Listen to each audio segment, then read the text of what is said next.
In today's video, is it possible to stop fat loss by eating too little and doing too much?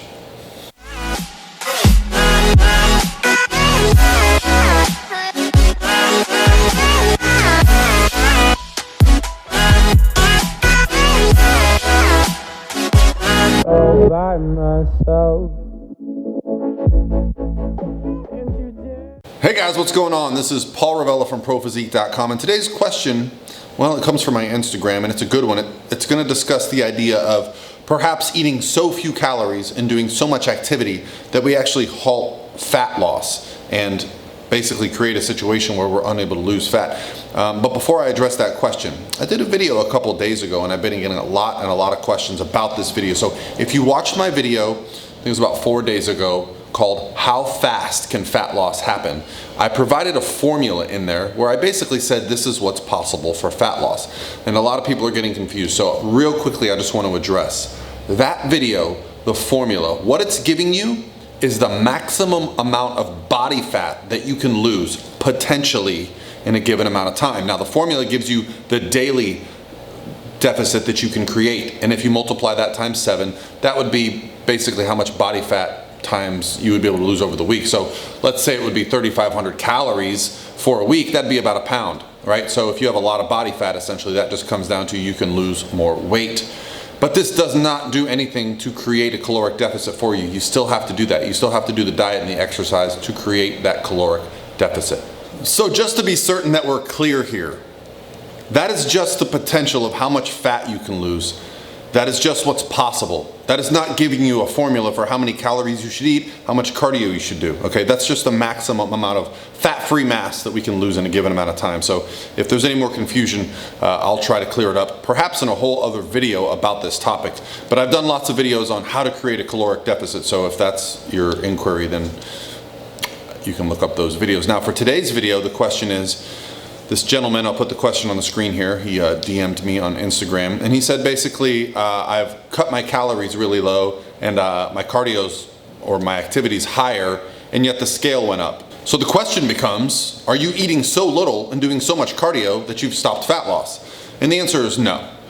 That's not what's happening. There are a lot of things going into a fat loss phase, and one of those things is certainly metabolic adaptation. But if you just adjusted the calories, your metabolism has not had a chance to adapt. So why is the scale up? That's the real question here.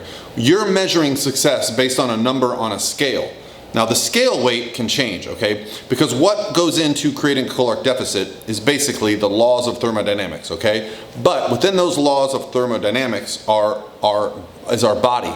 And a lot of stuff happens in our body that adjusts. Okay, so when you restrict calories for a long period of time, we all know about metabolic adaptation, okay? Our digestive system slows down, but there's also hormonal adaptations and other things that go on. And this is where people kind of get confused and they think, oh, you know what? I probably created a problem here.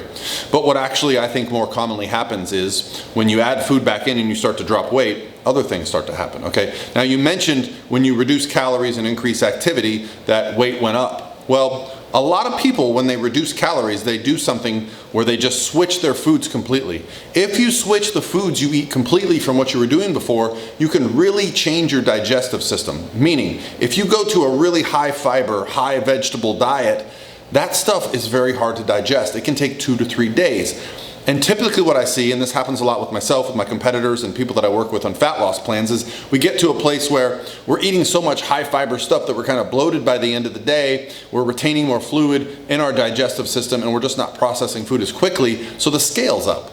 But you're still losing body fat if you're actually in a caloric deficit, okay? But when we see the scale up and we look a little softer because probably we're eating a few less carbohydrates, we're not looking as good, the scale's up, we think, oh, we've put on some body fat. And that's not the case. What you've actually done is you basically just put yourself in a position where digestion is slowed down, and when you add some calories back in, you're gonna have a little more energy for your activity levels. You're also gonna speed up digestion. And a lot of foods are fat soluble, so if someone's pulling all the fat out of their diet, what they're basically doing again is making digestion more of an issue. And when you add some fat back in, you have a cheat meal, you have a free day, well, what you've essentially done is just sped up all that digestion. So just understand all the compounding variables that go into fat loss. If you're in a caloric deficit, you're going to lose body fat, but it won't always be reflected on the scale or in how the way that you're looking in a short-term period. But over time, you will definitely be successful, okay? So just stick with it. This is why I like to add in things like refeed days and planned days where calories are higher.